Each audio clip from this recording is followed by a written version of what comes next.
Hey everybody, it's Last RoboKai here, and it's time for, well, let's just call it the unofficial part of the Soulstorm Let's Play. Unofficial as in we are going knee deep into the Unification Mod, which is a mod that has taken pretty much as many different kinds of mods that have existed for Soulstorm and put them together in a way that it doesn't explode and catch fire for trying to do it.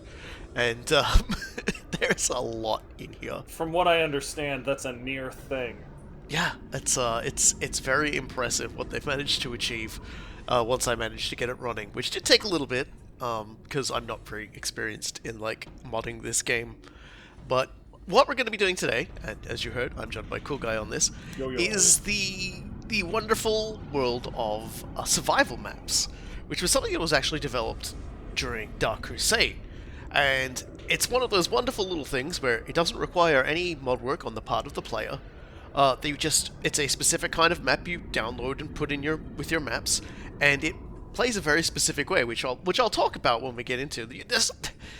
The Unification Mod itself is the kind of thing that I highly recommend you go out looking for, like the 3-hour-long videos of people explaining what's in them, because I don't even know where to start on this thing. It's like somebody just like dropped War and Peace in my lap on an open page and just went, get going, Deal with it, man. And then like if I don't do it fast enough, they slam it on my nuts. So what I decided to do was 2 videos of survival mode. And I do actually plan to maybe do some streams of stuff as well with like larger multiplayer stuff because, like I said, barely scratching the surface on this. And the first thing I did was I selected the Tau Empire. I decided I will play with a faction that is already established in Dawn of War, and I will see what has been added, what has been changed around for the Unification Mod. I'll set my enemy to random, and then the next video I do, I will set myself and the enemy to random, and just play with whatever the hell we end up with. Oh, that sounds cursed as hell. It actually turned out really well. So here's our first video, and I'll explain all the things that's going on once we get into it. Because it's an hour-long video. There's not going to be too much that's new in terms of like lore to speak of. So let's just get stuck straight in. So yeah, just to sort of give everyone a starting, yeah. Oh, by the way, you like everybody else would have seen it in the intro, but boy howdy, there is some eye searing. So as you can see, there are one-player survival maps, but there's also 2-player survival maps, 3-player survival maps. There's actually Last Stand in this game, so I'm going to have to wrangle you and some other people up for this. So that we can play some Last Stand, Dawn of War 2 style. Stomach looking at this Winamp skin long enough. Yeah, sure. Yeah, just like, try not to go blind. It's fine. Yeah, but it's like there is a lot there's a lot of thing going into it. So to give everyone the general explanation, real quick, a survival map is essentially a map designed where you hold a one location, and you have to hold out against a series of waves. I'm about to blow your fucking brain though. Look at all of these options for the game that they have added for Unification. Excuse you? So much stuff. You can turn off the AI for regular maps. You can make the game harder. You can give yourself extra objectives during it. You can you can just have like random fucking NPCs join you for fights. You can place restrictions or remove restrictions on what you build. There's like faction specific different things. The Word of the Emperor, I haven't clicked that one. With his knowledge, okay. I'm a little terrified as to what that is. What am I looking at? You're looking at like fan art that they've got for the loading screens, which is kind of cute. There's this one really weird and mostly broken game in the early 90s called Burn Time. It was a post-apocalyptic thing. I'm pretty sure that game was unbeatable. And like I am getting strong Burn Time vibes from this loading screen. Oh my gentle The Ogre's God. just so happy to be chilling by the fire. I can't get mad at it. I love the little guys who just kicking their legs from top to Chimera as well. Everybody's having a great time. Yeah. It's unfortunate that they're in the Warhammer 40k universe. Yeah, seriously. Don't get me wrong. Like I'm not like messing with the quality or whatever of the art. I think the art is very attractive and does what it set out to do, which is be adorable. It's just I was absolutely not expecting that style clash. So yeah, the original idea and design was by a fella named Argonaut, and but since then, like with Soulstorm and Unification and everything, they've gone on and just like brought it up and just put it onto a whole new level. So one of the big changes, obviously, they've given turrets to the Tau, and we're getting a whole bunch of our own holding points. You got turrets to sort of help you face it down. So now we're going to talk about survival mode in its core concept. So we hold this location. Essentially, what we want to hold is this bottom part of the map here. And we could go further out, but the enemy's not really that dependent on like us going out there and fighting. No, because they're basically just going to be like throwing enemies out at us. They will periodically spawn regular waves of troops that will come at us to sort of just keep us on our toes. And then there will be like the proper waves, and that's where the level comes in, because it's like you defeat the first proper wave where a set number of like forces comes in, then like it goes on to the second wave and things like that. And in this particular case, our enemy for this one will be the Imperial Guard. And so we're going to be getting to see a lot of the Imperial Guard units. Not all of them, obviously, because not every single unit that's in the Unification mod and everything will get deployed. Because, like, you know, some of them would probably just, you know, rip our spleens out and beat us to death with them. But the Imperial Guard is a pretty good baseline one. So I've got the two official Dawn of War factions with their little bits of changed up stuff. I couldn't tell you what the major changes with the Imperial Guard are on the Imperial Guard side. We do see some of their units, which is kind of cool. But if there's been any drastic sort of changes to the gameplay, I couldn't tell you. The Tau have not changed that much. In fact, like their core conceits are mostly the same. They've just mostly had new units added, and a little bit tuned up in regards to the, you know, like your access to certain units as well. It's we'll see as it goes on, but we're basically what you do is you get a sort of a short period of time to build up, and then the waves will start coming. And you've got two kinds of turrets. You've got, as the Tau, you've got the basic turret, which are the little ones. And they can be upgraded to be like anti-everything or anti-vehicle specifically. And then you've got the ones that are that big one that you sort of see there near the listing post. Very short range, but very powerful. And so yeah, so our first wave of enemies is coming, so got to be ready for that. And yeah, they send in the guardsmen, who I believe have updated models. Not surprised. Another thing you'll sort of they've got like backpacks and stuff on them now. They've their tricked out the backpacks models are a little bit cooler, but don't seem to be like substantively different.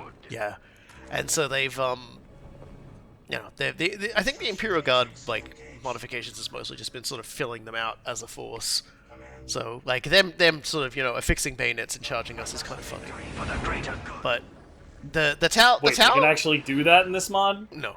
Okay. I don't think so. I've never seen them do it. I mean, but like that would be one of the weirdest like random things to add. Like, yes, it's very thematic, and also it's one of the stupidest things you could possibly do in the context of the game. Yeah, there's a lot of interesting stuff that gets added to a lot of the factions.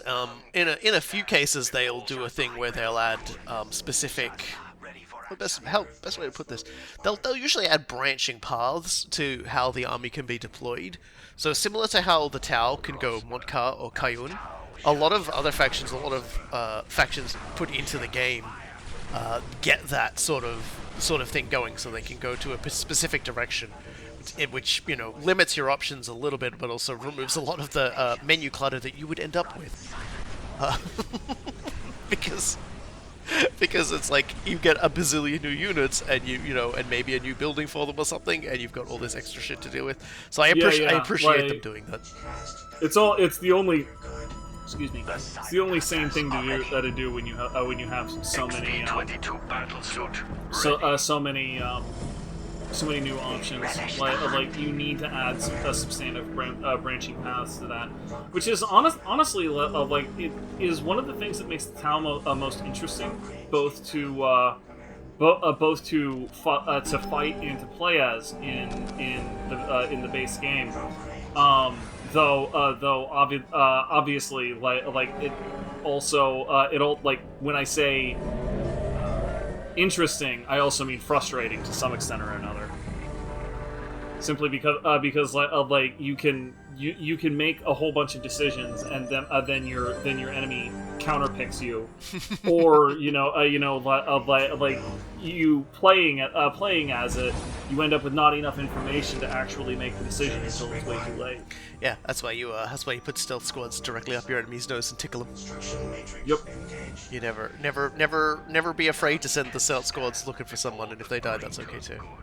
I actually purposefully did not build on that listening post because with the turret where it is, and the turrets just seem to get randomly placed, depending on like every time you reload. So in that particular case, I was like, well, if an enemy tries to come up through there, they'll get hit by the turret. But if I put down the listening post, they'll just start attacking the listening post. So I'll get my stuff upgraded and ready. As you can see, we've got the two options between like the plasma very good call there. Yeah, because I actually did a test run. I did 2 test runs of this. In the first iteration of the test run, I went up against the Space Wolves. There is a Space Wolves faction in this, and that was kind of fun and also kind of funny.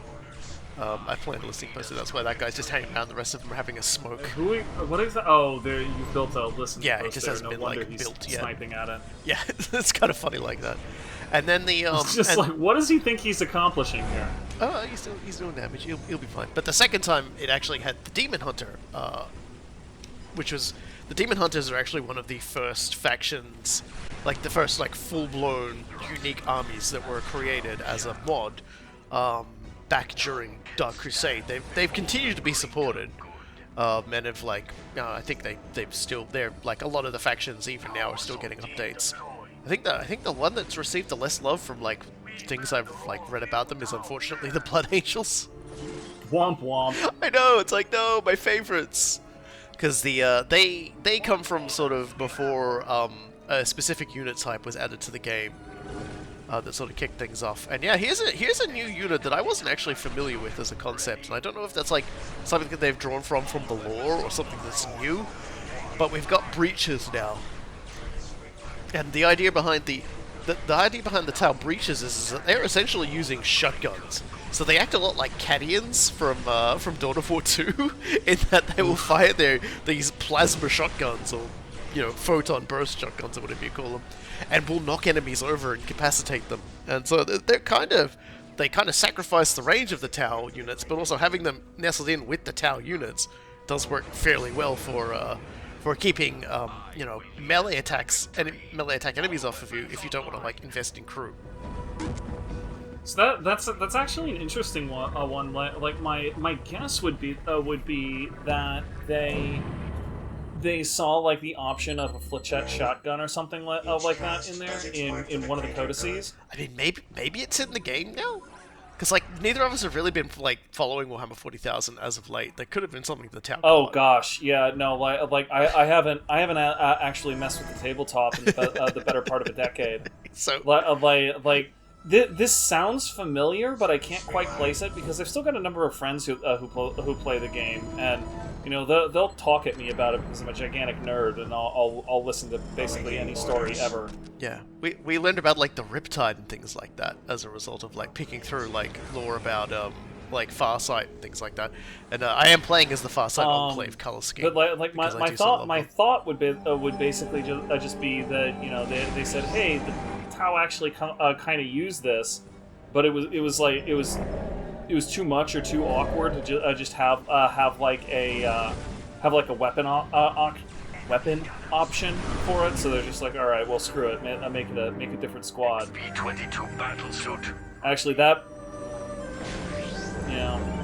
Yeah, I'm not so sure, but yeah. Like, I'm sure someone can chime in and tell us. We get a lot of people who are happy to explain things to us as we stare at them like. It's the entire pop team epic meme. Ah, yes, I see. I understand perfectly now. Doesn't get it at all. That's me every day. Shazla, ready for action. I will lead. Yeah, and the survival aspect is that your life ends in exactly 30 minutes. But I was gonna say, you probably, and everybody else might have noticed as well, that we're actually zooming out a lot farther than we could before as well. That's just a feature of the mod. It enables a few functions that, like, that like you can do with scripts that have always existed since like the original Dawn of War to sort of change your zoom out thing. And obviously, the further you zoom out, the foggier it gets. Honestly, I'm fine with it. Just having a slightly more bird's eye view. Like when I was playing everything in Winter Assault, like that constantly bothered me. Like every moment I was playing the game, I wanted to roll back on my mouse wheel. Yeah, it's absolutely necessary for this as well, because Unification ups the scale a lot on a lot of the units. Yeah, Broadside definitely seems substantially larger versus a Fire Warrior than it did in vanilla. Yeah, they've done a bit more scale work now because they're playing with it a lot more freely. Like, it's once we start getting into like the more weird and wonderful stuff with the Tau technology and some of the more unique Imperial Guard tanks types as well. We'll have lots of fun. And yeah, no, you can just sort of like the Tau are really fun for survival. I would say probably the factions that are the most fun for survival, because you know you're sitting and you're defending, are definitely the Tau, the Space Marines, and the Imperial Guard. I think the Sisters are probably pretty good as well. But basically any variation of them, because they look really good standing at range as the enemy charges at them. And you know, and then like in the original, in the Dark Crusade skirmish maps, obviously there weren't any of the modded factions in, so you would just get like a chaos like force attacking you, and the finale would be like a bloodthirster, and it was so good just having the bloodthirster charging up this specially designed hill to look as dramatic as possible, like when the map designer had worked, like when Arcanord had worked on it, and just getting up there, and then the Space Marine captain just doing its sink kill on it when it gets up there and fights him, and just smashing into the ground. I love that so much.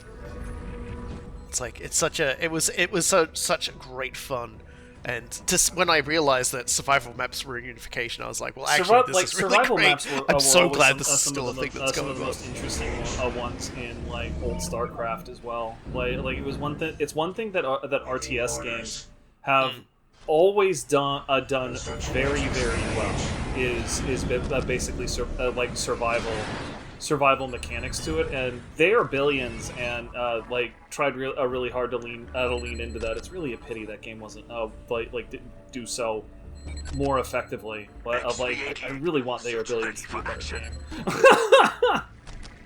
It's not a very good game.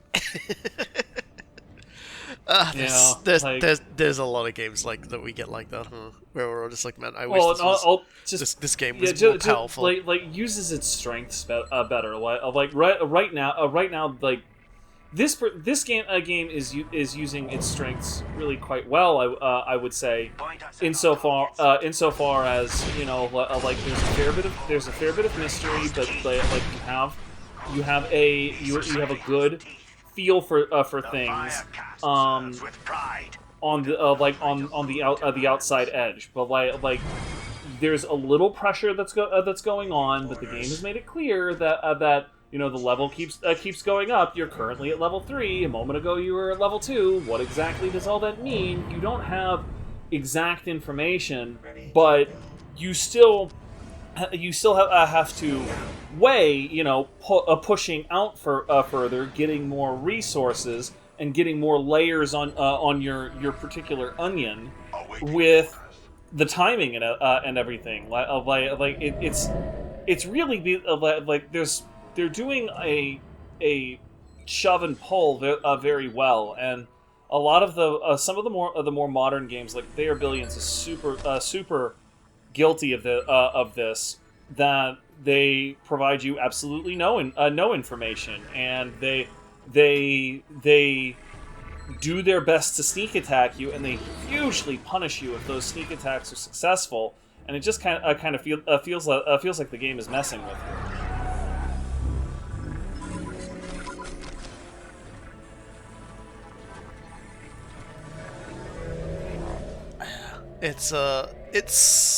I just like there's so much I really like about like Dawn of War, but I think survival maps do, like, for this, encapsulate probably the most fun part of it, which is just smooshing mans on other mans, and just watching them like explode ultimately, and die. That's what these games have been about. Taking you know, GI Joes or your local equivalent, throwing them together as hard as you can just to see what happens. And like a handmade campaign does a very good job of forcing you to throw mans together in a specific way. Usually there's a wonderful spectacle with it. Obviously, like Dawn of War 1 did an amazing job of it 3 times running. I'm not really counting Soulstorm in that particular line. So, you know, like 3 times running, wonderful. But, you know, like sometimes you just want to see a grab bag of smooshes, which is what survival maps have always been. That's kind of what you ended up with in a lot of the survival maps in StarCraft. Like they would just throw all 3 factions at you with the weirdest combinations. Some of them worked way too well, and you just be expected to deal with it. Yeah, and as you can see, we're starting to get up in the tiers now. Like, we'll always still get attacked by, like, the waves of those, like, Imperial Guardsmen with, like, Vance Stub, like elite markers around their feet. But we're definitely getting into the territory now where they're using Sentinels. Sergeants We'll probably start swans. seeing some of the other vehicles. I assume that's what the shoulder legs are about. Yeah, I'm looking up some of the things that have been added for the Imperial Guard in Unification. I should also mention, before I get too carried away and talking about the Imperial Guard, because with the Tau video where I went with the Kayun, so that we could get the Krutox to beat the piss out of the Necrons in Dark Crusade, I'm going down Montcar this time so we can see like Crisis battle suits and things like that in action. And one of the interesting things that they've done is that they've made it so that the Kayun gets the original Tau like relic weapon neat. thing, and then the Montcar has its own unique one as well. Do have access to the Yeah, relic, so it's I'm looking forward to it's seeing kind of it. nice. And I will eventually go grab that take and hold objective as well, because that's actually a requirement in order to build a certain other kind of unit in this game that was added, like oh yeah, because they've added a new kind of unit type to the game, but I won't get too ahead of myself on that one. Yeah, so we're gonna you know, like when you see those circles up, that's gonna be the one that's always being sent periodically. The second time, like when I did the first time fighting the Space Wolves, I did alright. When I fought the Demon Hunters army the second time, they actually cleaned me out pretty much in the first wave because the waves were just too strong and I couldn't fight them.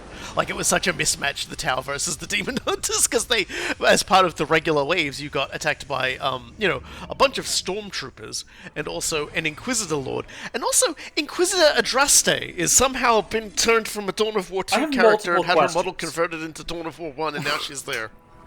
Mobile artillery. Yeah, I thought she was a witch hunter. She's hanging out with them too. They're like, nah, she's coming with us. Auto Malleus just grabs her and goes, she's mine now. And you know, and considering there is a witch hunter's army, which was the original, like, which was the other one that was made during Dark Crusade, like, you know, they've got to put their hands in their like, hey, well, like honestly, I'm kind of in awe. Like I'm pretty sure everybody watching this video is familiar, at least in an outside way, with how ridiculously unstable modding communities can be. Like just the reality of the situation is when you get a bunch of people who are very skilled at this one thing, and are not getting paid for it. They definitely want to be paid in respect, rather if not money. So modding communities are just notoriously volatile because everybody has to be maximally respected all the time, and like just the fact that we have a mod pack that is this big and has that much overlay, and it's still going, and people haven't managed to burn it to the ground somehow, is nothing short of astounding. Yeah. But that's the critical word, though. Tried. Like, typically, it's not that difficult to fragment and destroy a mod community. I've seen it happen dozens of times. So yeah, we've got the mod car building now, and now we can actually build the Riptide. Although it's gonna, like, interestingly enough, pretty much all the battle suits are infantry requisition. So like infantry cap is actually preventing me from building it. So at that point, if I want to field the Riptide, I'm going to have to destroy a couple of these units that I've deployed, which is fine because, like, you know, out with the old and in with the shiny new. Speaking of out with the old and in with the shiny, they've got the traditional models for the Sentinels with open top canopies. Yes, again, like, a lot of aesthetic changes have been made. I'd like to click on and show what some of these units are that are rolling in, but I think yeah, we're still getting chimeras. Like... We'll start seeing fancier ones, but like over on the right flank, I have deployed the relic weapon for the Tau Montcar path, which is the swordfish, which is apparently an extremely lightly armored twin railgun psycho hammerhead. Okay, sure. I heard twin railgun and was sold. Like, you had me then. Yeah, there's a few other things in there as well. Like there's a few other weird, like, larger suits that we can create, and I'll sort of show off as best I can. We also have access to some special characters as well. There's like one special character whose name eludes me at the moment, but in the Tau books, he's like a tank commander, because they did a few, like, at one point during it. I still don't know if they still do it. They started making like tank commander characters for like different factions. The Ultramarines have one as well. So the Tau have one. Not like, and I mean in Codex books. Like, oh hey, look, we're being shelled. How fun. We'll have to go out and deal with that. I know exactly how to go out and deal with that one. But don't worry, we'll be able. There's like another one out there too. We'll be able to answer to that. That's probably the only problem with facing like the Imperial Guard on a survival map, is that you gotta go out. You gotta give them a beating every now and again because Basilisk. Locking on target. Because basilisks. Because Basilisk. Because the computer knows exactly where you are. That is its own novel waiting to be written. As you can see, they got some fancy stuff on them too. Like, they've got like different sort of design as well. They've got like a way bigger shield on the gun, and they've also got that big plow at the front. And now we gotta send someone out to deal with that, which, you know, I think we'll do shortly, because I'm pretty sure we're about to finish building the Riptide. I'm just gonna have to try and remember where the fuck the building that builds it is. I'm like, hold on, what do I? Oh yeah, okay, I gotta kill some people. I'm sure it's fine. So it's time to delete a few squads. How many more do I need? Wait, because it needs like a lot.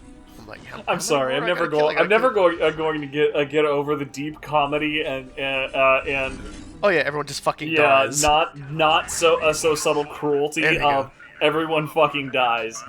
Collective heart attack. Yes. Some people have noted they're not that fond of how I will just delete a squad rather than send them out to like die. It's just like, I don't know, like, I can't be asked. 6 of one, half dozen of another. Calculating jump coordinates. If I'm gonna deal with this, I'm gonna deal with it myself. Oh, hello. So yeah. There are many mans here, and they all wish death upon you. So the Riptide is a very big, shooty lad. Not, again, like most Tau, not really great on melee. Can get some upgrades that overpower its weapons and things like that. It does damage to itself when that happens. Not the biggest thing we'll be fielding, but obviously one of the fanciest things we'll be fielding for a little bit. As you can see, it's got quite a oomphy gun. Yeah, the way that gun drifts after you fire it really drives home a message. I tower over the battlefield. Yes, okay, man. Like, I can see that you're The dialogues are so funny for some of these. For some of these fucking things, the dialogues are so hilarious. Kind of reminds me from you know, or of that one mutant that destroys houses and buildings and crap in Aqua Teen Hunger Force, Paul. Like that's what the Riptide is reminding me of right now. On my way. Yeah, there we go. We destroyed it. Was there another one? Nothing without pace. Nope, we got it. Fire in main jets. So now we're at level 5, and we have actually finished constructing the building that's going to build the new unit type that they added in Soulstorm Unification. We've just got to finish the upgrade to do it. And they are called the Titan class. Shouldn't be a surprise. For anyone who knows their Warhammer 40,000, Titans are a massive fucking class of weaponry that starts at, you know, taller than your average apartment block and scales all the way up to it's a castle with legs. Or it's carrying a castle on its back, I should say. Corpses are up at maximum, by the way, so we're going to be swimming in quite a lot of dead guardsmen. It's just a crunchy carpet.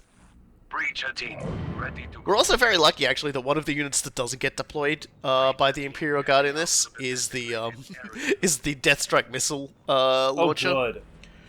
which is a thing that they can build in the in the game. What I have done is in this game, like at the end of this video, I obviously haven't attached it to this one.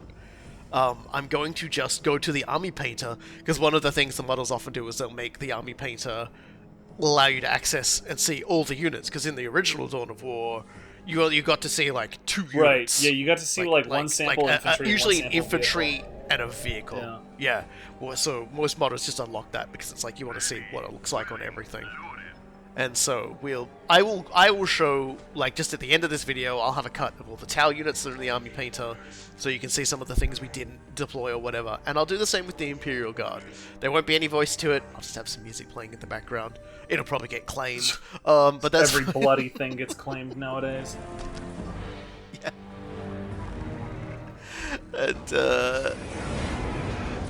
And yeah, so we'll still see plenty, but some of the things we don't see in this video, or at least I don't see because it probably dies really quickly,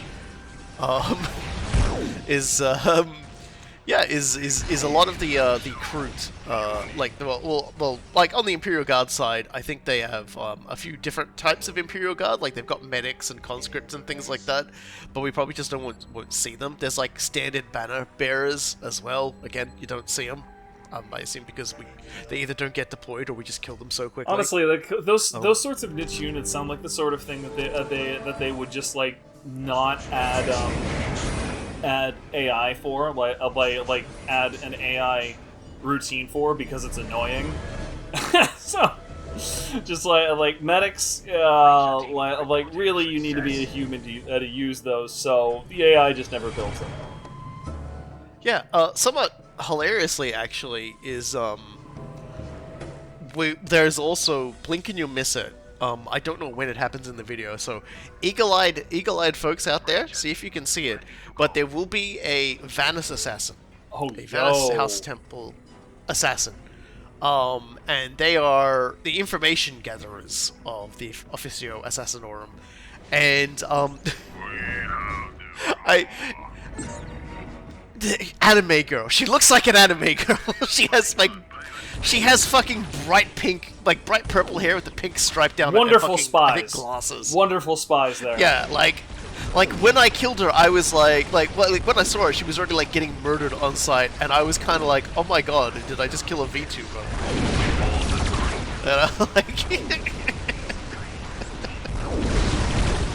Oh dear, so yeah, the enemies start to actually hang around a little longer before dying this time, but mostly at extreme range.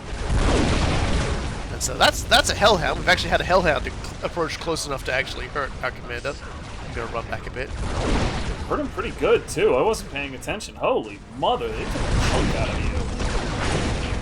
Yeah, and we're gonna start seeing a few more of the fancy like vehicles and things like that, because like one in particular is they've got the Basilisk, but they've also got the Medusa, which is an artillery that the Imperial Guard can deploy that's actually focused on anti-armor instead. So it's kind of weird like that, but it's definitely there. And as you can see, we've taken the taken hull point so that we can start building the first of I saw you queue up those Titans, Titan and units. I kind of felt like maybe you should have started injecting Ride of the Valkyries or something like that in there. Well, you can still see the shotgun spray of the breaches here as well. They also have like special shielding on themselves, which hopefully makes dying to basilisks less likely. Notably less likely. They're getting their butts kicked. Yeah, well that's okay.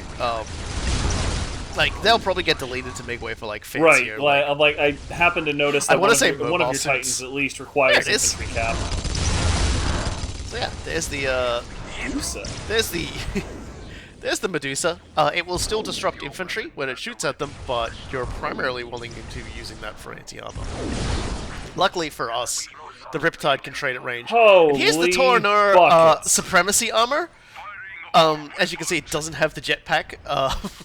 What it has is the capacity to kill everything from like halfway across the map. It has no melee attack, but you can set to it a mode where it where everything when it moves, basically it knocks everything backwards. Okay, so that just happened. And yeah, that's what he does from back there. Right. Well, Let's bring him a little closer. Will not forget the victory at Mogulath Bay. Yeah, and yeah, he's just a big boy. So we're probably not going to see a lot of enemies for a little while on this flank, because the Tornar Supremacy armor is definitely the Tornar Supremacy yeah, armor. like, he's just going to be like, I am supreme. You are nothing.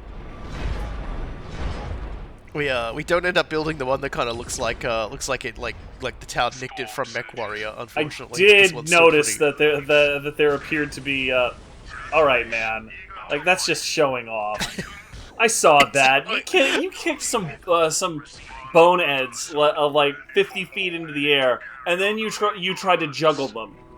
Like you missed on the juggle, but like you tried to juggle Ogrins that you had knocked 50 feet into the air. Like, that is And that's the Ravana that suit. is a serious dab. The Ravana suit is it's sort of able to sort of move a little bit quicker, but mostly it's like a pretty decent dedicated like vehicle hunter. So it's kind of handy. We will be building like an artillery one that's kind of like the broadside. You tactical instructions. And it's just like, but yeah, we're gonna send it forward and just sort of, see how its attacks go. Unleashing cluster munitions. This prey has teeth. Like those random alphas it has just look like, it kind of looks like somebody's firing cake frosting, and I am totally fine with it.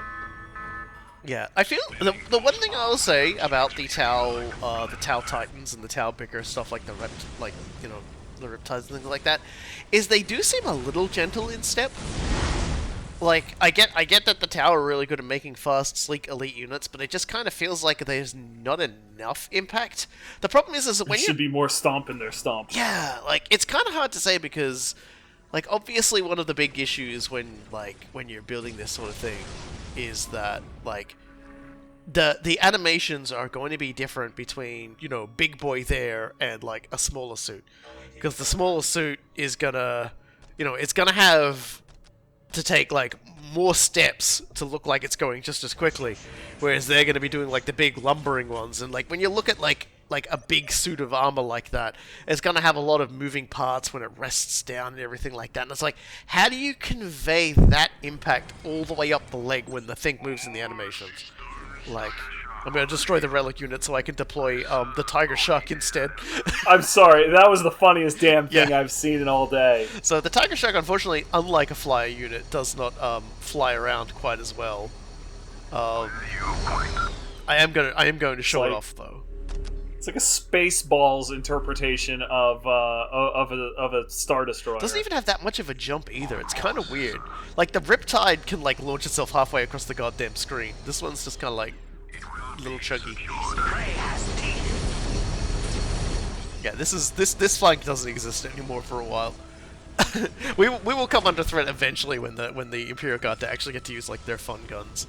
Another actual unit that the Imperial Guard will be showing off here is the Griffin, and the Griffin is it's a mortar tank, and I know most people when they think mortars these days will be thinking of the the tube, like the mortar teams and things like that, where you put the thing in the tube and then everyone backs away and like looks away and it fires off and hits in an arc, whereas the mortar on the Griffin is more like the mortars from like the Empire in Warhammer Fantasy. As in, it's kind of like a big, it's kind of like a very aggressive, like, cauldron, that gets like pointed, and I guess someone like overcarbonates it, and then it just like launches like a giant infantry destroying munition. I guess someone in Warhammer 40k was like, it's kind of like an old style mortar, only obviously it's got bigger explode on it. And it was actually the Griffin, funnily enough, was actually the first Imperial Guard tank I ever engaged with on the tabletop at a Games Workshop event. And it was hilarious because we were fighting against orcs and they hated it because getting mortared out of existence. And this was back in 2nd edition rules where like everything deviated. Oh no, I do build the Storm Surge. Okay, I'm building the Storm Surge, everyone. I'm building the Mech Warrior Boy. So we'll get to see. Like, it's kind of funny. Like, you can only build one relic unit, but it's like... Start the war in the comments on which mech it most resembles. It cracks me up. It's like, okay, you can only build one relic unit, and then they turn to your Titans and go like, but you can build as many of those motherfuckers as you want, my boy. Just keep building them. Just go have fun. Oh dear. There are also things like a singular stealth battlesuit that I tried to use once and I didn't understand it. Like there are a lot of things. There's more than you'll ever like need in one playthrough of this. Even hanging out for an hour on a survival map. It's just like I don't know why I do this. I just keep rebuilding everything here. Just be chilling. Like what else are you going to do? You have almost 20,000 requisition and 12,000 power. Like, you're never going to use that much stuff. Really a big fan of the Tiger Shark being like, I have enough gun to constantly be firing gun. Yeah, but at the same time, you can kind of say it's very flimsy. Yeah. Its best function apparently is hunting other Titans. I think because it's just got so much gun to it. Finally, the Russes have arrived. All guns at the ready. And they are standing up very admirably to so much. Yeah, they're meaty boys. Heavy fire. I mean, they're being shot at by, but you can sort of see how much damage it's not doing to the Ravana battlesuit. Right. Revel in the glorious slaughter. Furious as a blaze. Rejoice in the glory of Dude Bat. Is this the part where I just do Ravana's theme from Final Fantasy 14? I mean, I figured that's what you were quoting. So, yeah, I know. This is the part where I quoted play it during the thing. I mean, you probably get away with at least a couple of seconds of it.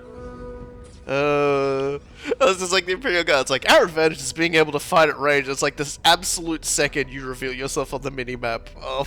The supremacy suit just goes by. Supremacy suit's like, I'm pretty sure you're in this zip code, and therefore it's going away. Here we go. Have a beautiful time. Is there another one out there? It keeps happening. I feel like we need a sweet bro and hella Jeff meme.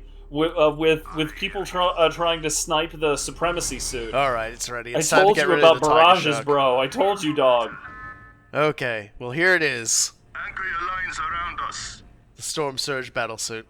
We move as you command. So for the Mech Warrior argument, specific models count here. All right, I want to know if it's the difference between this catapult or that catapult. So yeah, see, I talk about the animations. This one's got like a really awkward model, and I suppose that's it's hopefully like that's something swaggering. they'll tune up over time. But I think it's very important to note that for all these mod workers with all these armor designs that they have to play around with, they're playing around with stuff that doesn't actually have already like established animations. Like models have been made for these weapon platforms and things like that.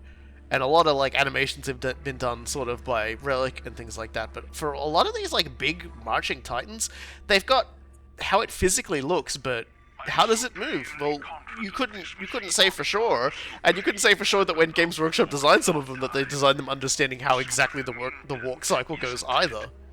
Right? Entirely possible that they did, honestly. Yeah, so it's like I don't hate on these guys for their free work in trying to figure this stuff out. Like, and they're still working on it, and they'll probably work on it till like the heat death of the universe, or perhaps if they ever release a good moddable Dawn of War. So the heat death of the universe. The heat death of the universe. Would love to see a solid moddable Dawn of War, but not holding my breath on that one at all. I mean, I don't know if it could do better than what they're actually managing to do here. I mean, they're backporting Dawn of War 2 models into this game, which is just like my mind just like sizzles when I think about that. Oh hey, a regimental bodyguard. Oh hey, Another there it goes. regiment. I don't know what they do. They explode. There are like the list I've pulled up of like certain stuff. Like some of them they're not on this list because there was a big update. Like before I started recording this, like I think there was an update like 3 weeks before I started recording this. So like I didn't know what was in beforehand. I still don't know what's in. I imagine like the wikis for it just aren't kept up to date anymore. So.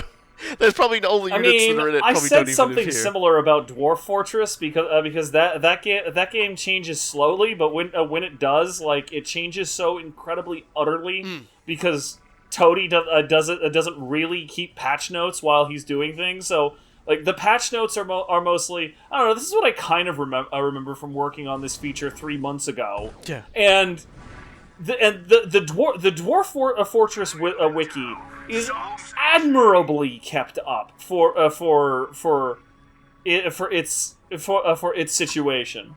So, like, we have enough brilliant, lovable psychos to make all of this content. I imagine that there is at least one other brilliant, lovable psycho, like keeping very close tabs on every GitHub commit and saying, "What exactly changed here, guys?"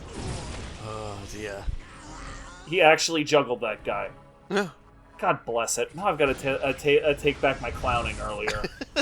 I should mention as well the storm surge in the position I put it in isn't going to hit anything, and I will realize that I'll move it, so we'll finally actually get to see it do cool stuff. But the other interesting factoid about the storm surge is that unlike the other Tau battle suits, which are all piloted by like one dude with like drone assistance, it's actually a 2-person crew in the storm surge. Huh. That's important enough that they actually noted in the yeah, so I'm like, this guy's not shooting that. So I guess that hill, like, is blocking the view. And, like, it's so bad that I'm not even, like, he's not even, like, doing it from there, so I'm just gonna pull him up and set him down closer. God. The crab walk. There you go. Now he can turn around, apparently. He just needs to move in a little closer. And there you go. So even in non-entrenched mode, he's throwing out a good bit of like rocketry and missilery. Now There's not something he isn't throwing out. There was rocketry. There were plasma spinners. There's more cake topping with that massive railgun on top. Like, so that's a dedicated tank destroyer up the back there. There's a Griffin too. Unfortunately, the anti-infantry mortar is not going to see much fortune against all of these repairable vehicle giant type stompy walkers. robots. Yeah, Ready to fire. you know, not its best day. Our victory is assured. Yeah, so the destroyer tank hunters do scare the storm surge. Because the Tau stuff is lightly armored enough, and the destroyer tank hunter is long range enough that it can cause like a fair bit of headache. But it's not. Oh, okay, there's Medusa back there. Yeah. I imagine all all those particular units have like a range they can't fire at if you get close enough to them, which is probably their weakness against things like the Greenskins or Chaos Space Marines and things like that. I'm sorry, I was too busy chortling at that poor Earth cast builder that just got kicked around. Yes. Like, wee! So many, yeah, you have it again. So many builders get destroyed in this. It's actually depressing. Sorry, it's so funny looking. My entire existence. It's like you destroy one of these fuckers, and then another one peels up. God, this is kind of a funny contrast with how like piecemeal the fights have been when we like face down the. I think it actually it's still there. Unleash our fire. Not for long, but it's still there. It's just overkill at some point, isn't it? You know, the thing is that that with a lot of other situations, like that much knockback would actively be a detriment because you'd have something like the veteran passengers there who would get knocked around and then they get up and then you would have to deal with these dingalings doing full damage from 8 different areas. Of course, you have that just like finger of God cannon. Nothing survives it. Yeah, so like in a lot of ways, like obviously this is on normal. You can play it on harder difficulties, very hard difficulty. They'll take that. It doesn't matter. You've don't already use your built that units. stuff. Like, what do you think you're accomplishing? Well, I may send troops in just to kill them anyway because, haha, it is funny. And they just, you know, like the major problem here is I have to destroy these things at some point because they're fucking up their they're stretching out the waves. IG.avi, you know, like it'd be like that. Whereas, like with the space wolves, they're just like, we are in your face, we are biting your face. They sound like giant wolves at you. Sounds on brand. Yeah, no, very on brand. And eventually they start sending the wolfen at you. That's not okay. Which are I don't like that. That's the space wolves that might have spent a little bit too much time in the warp and turned into wolfmen. And every time every time like everyone's like, hey, aren't they like chaos mutants? Like someone goes, dick knobs. The answer is don't think about it. It's like, I know some of you got that reference. Yeah, it's like the Ghost Keel, or whatever they call it, battle suit, and it's like, it's a crisis battle suit, but it's honestly just kind of air. It's like, yeah, it's a battle suit, but, you know, whatever. This is chill. I'm enjoying this, man. Like, I realize that we're sitting here watching like a million things blow up, but just like all of the cool effects that remind me of everything from, you know, a flashlight to cake topping. It's just like this is the most relaxing video I've seen all week. It's weird, but all right. Like I'm with it. I'm vibing there. Yeah, it's like, just to warn you that the violence has escalated a little more. It's still chill. It only goes up to 10, but you know, 10 is fine. I would be worried actually if it cranked up to 11. And like I said, they added so many different like modes to this, like so many features you can tweak. If you truly want to make a situation that it would take like that would just like stress you out for like the full hour trying to do, like with just like full micro to try and survive 10 waves, they've got that there. They've also got like a warning on at least one of them that's like, if you run this with the Emperor's Children, yeah, good luck. Because the Emperor's Children are a faction. They are an interesting faction, to say the least, in terms of what they're capable of doing. Although I think the World Eaters are my favorite, because the World Eaters have a unit that I'm pretty sure takes up all of your infantry and vehicle cap, and it's just a like the largest Titan that they could possibly fit in the game engine, bristling with weapons and chain fists and things like that, and it just will kill everything. So what I'm hearing is like the World Eaters have something that allows them to just have a Necron awakened monolith, in addition to being, you know, Chaos Space Marines. Yeah, in addition to being corn as fuck. Yeah. It just, good lord. Just like 2 people died from like one shot that like went past them. Yeah. They died of radiation. It's like those times when an anti-material rifle just sort of goes 1 foot past somebody and the sonic boom still like crunches their skull. That's a thing, by the way. I'm not joking. God, so many times we just watch like a guardsman sail through the sky and just go. Okay, fine. I'm genuinely curious because, like, with as much kickback as this thing has, I I have seen a couple of guardsmen going into the ravines and everything, and I wonder how many bodies are we not seeing? Like how many bodies are just the bottom of these Necromunda style aqueducts? Yeah, it's kind of scary just how many, like, we've killed 763 enemy units. Obviously, like, I love that they included the kill counter. That's, by the way, important. The kill counter makes me very happy. Yeah, that's important. Like I will never criticize the mod makers for and say that they do not understand like what's good about this game, because they very clearly know what's good about this game.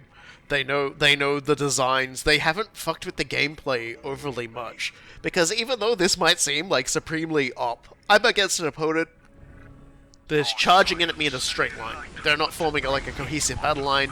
They're just sending a giant mass of troops at me. It's just their waves. They are waves. Against an actual player, like these sorts of things, there'd be a lot more insanity from both of us trying to like deploy our crazy super weapons to counter one another.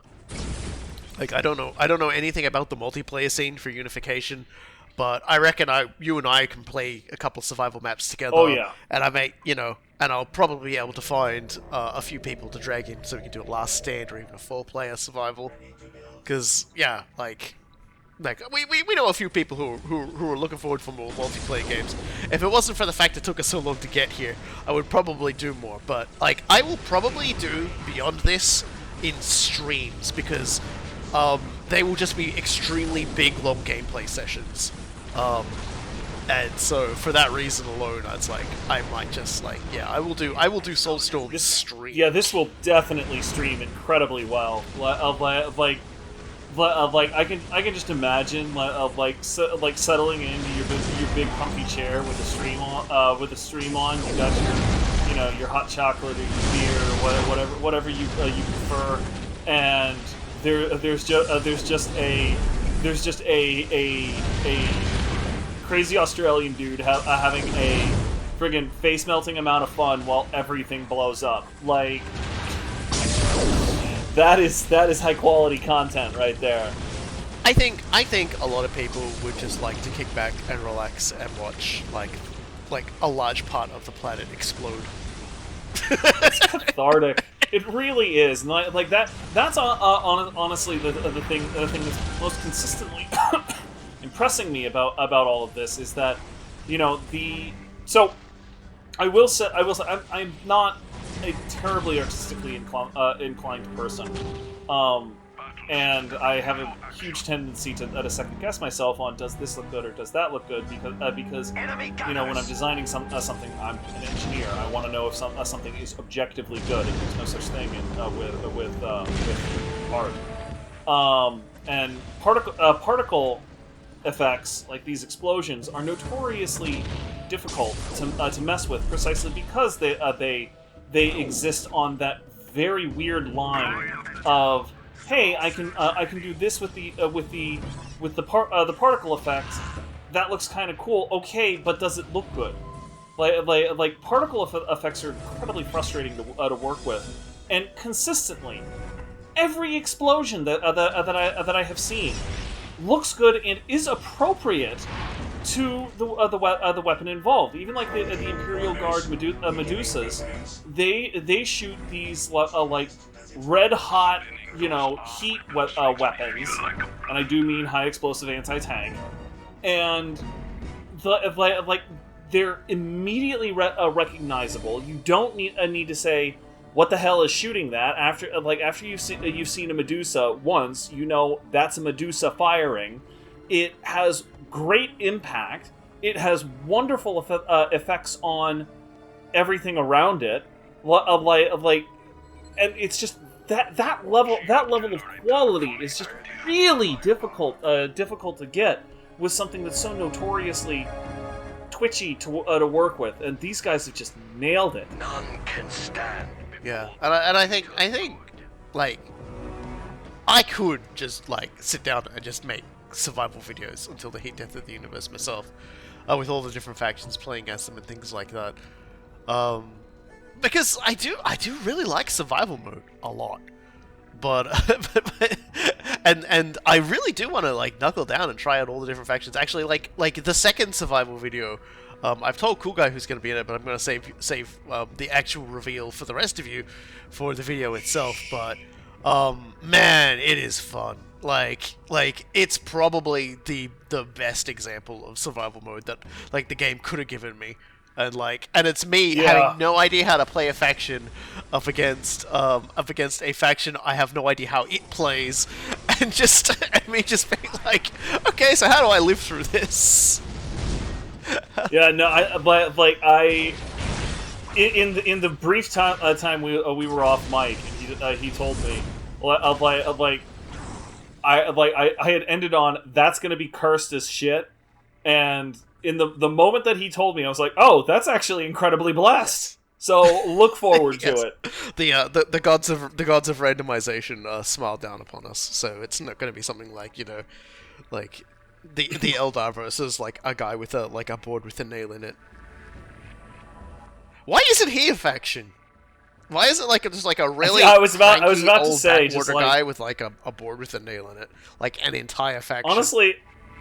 Honestly, I'm just thinking of that one really annoying and unkillable dude from Black and White, and just making him a faction. It's just okay. Like he's still the annoying unkillable dude from Black and White.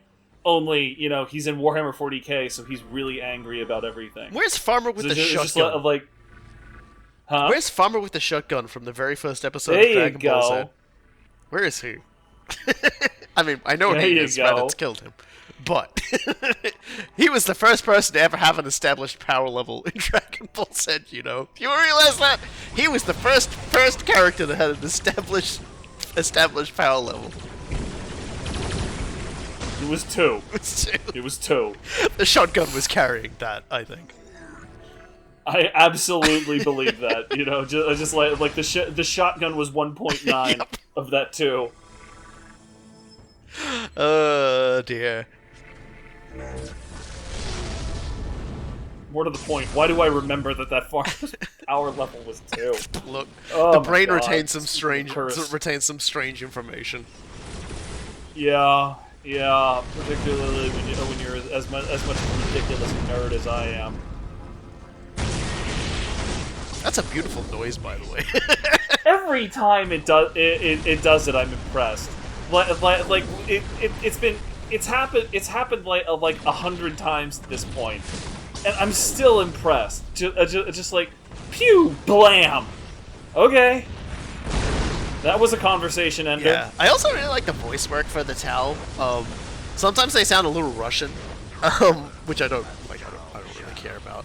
I mean, yeah, they're supposed to be far eastern. Like the music they've had in the background is like it uses the frickin' biwa at times. Okay, like they understand what's happening here. Yeah, but like the dialogue is often quite funny. It's dudes having about as much fun being being in charge of a battle suit as you can imagine. Like the supremacy guy is always just like he makes like some of his lines he makes fun of like the size of like other vehicles and things like that, and then goes, Titans, now we're talking. Like he's only satisfied with the biggest of dicks. But he is also getting absolutely pilloried by like 3 battle tanks. Yeah, the Lehmans were doing some work over there, but also they are Lehmans, so sort of what I expect. Yeah, the workhorse of the Imperial Guard is still the workhorse of the Imperial Guard by any other name. This is one of those things where I was like, oh, this guy can actually die. I'll have to remember that the next time there's an enemy wave and just like repair it. Mind you, on the other side, that problem did not happen. You can kind of see everybody else's health on the other flank. Everybody's just sort of chilling over there. Ah, everyone's just having a great old time. Only an experienced bodyguard pilots this. I'm like, I can probably afford to send the Riptide over here to back up the Supremacy armor. I appreciate that he less jumped and more phased. Yeah.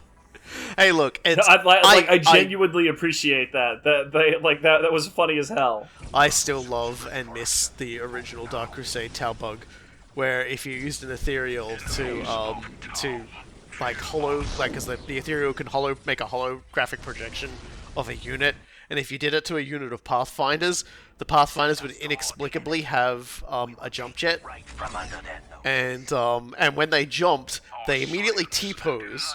Their gun was coming out of their crotch, and their banner that they would use to put on a listing post would be flying behind their back.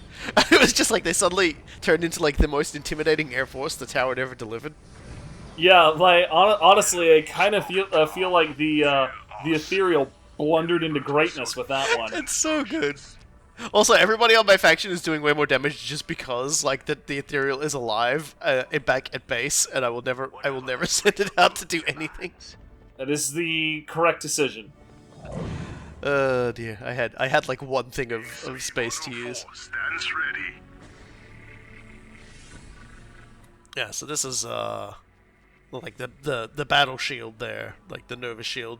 Like you've got a lower fire rate but take less damage. And here are some drones. Since I didn't show them off in the previous game, in Dark Crusade, you can just fly them over to an area and then bury them. And when they pop out, they will cause explosions and hurt enemies. And they're entirely detectable by infiltrator detecting units. So, and I don't think they shoot. So if the enemy just shoots them, they die. So if you're not paying attention, which I believe is what will happen to these guys, because I will deploy them. I mean, and they will probably just kick the bucket at some point.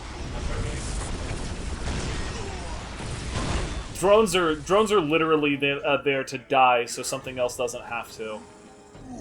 Like that, they are always used like that. They're used like that in Dawn of War. They're used like that in Gladius, and like that is their lot in life. You know, I just like to It's throw okay. them down. Yeah, they explode out of the ground, and they damage nearby units, and then they fight. And I think also when they're low on health and they die, they explode, so it does damage with that as well. XV-25 ready for It's a thing. It's a thing they do.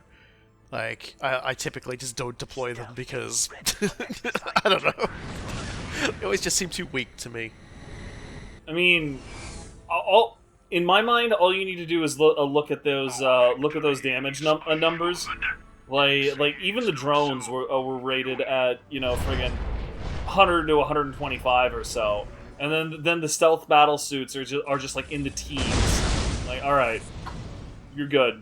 Like you accomplish this one little task for us, and you can just go home, because clearly this is out of your league. I think friendly fire killed them. That definitely seemed like friendly fire to me. That seemed like they just left orbit. I was wondering. I was like, oh man, they died quick. I guess the enemy saw them and killed them. No, I killed them with friendly fire. But at the same time, it's like I put them there. Like, what did I think was gonna happen? Yeah, I mean, I haven't seen the Farthest Assassin, so I think we must have missed it while we were talking. Because I swear to God, I killed an anime girl at some point during this adventure. well, I look eagerly forward to the Army Painter Painter showcase, because that I'm certain will show off the anime girl. Yeah, like, I swear to God, I killed him. I was like, it's me just looking like a picture of you like. killed an anime girl. I definitely believe that most anime girls. It's the if- Beyblade. Beyblade! There it is. I think there is also the variant of the Beyblade. I don't know if it's in this charge though, but there is definitely a oh god, that is not a normal battle tank. That is Yeah, that's absolutely- happening. That is happening right now. Yeah, I don't remember what the hell that one was, but it very nearly killed the Riptide. And it wasn't a Destroyer Tank Hunter. I think it was a Lehman Russ Exterminator or something. It was a class of it. I'll just say that now. There's like there are actually like different sort of classes of it, and I think that was what it was. That Riptide should not be alive, but somehow is. And there we go. The enemy assault has failed. So what this means is that the game's over. You've won. But the only way to finish is to go and destroy the enemy HQ. So go destroy the enemy HQ. Smoke Okay, that's kind of awesome. Yeah. Like, you spent the last hour taking it. Now the game just gives you a green light to go dish it out. Yeah. You've survived. That's kind of awesome. Like, I genuinely would not have thought of that.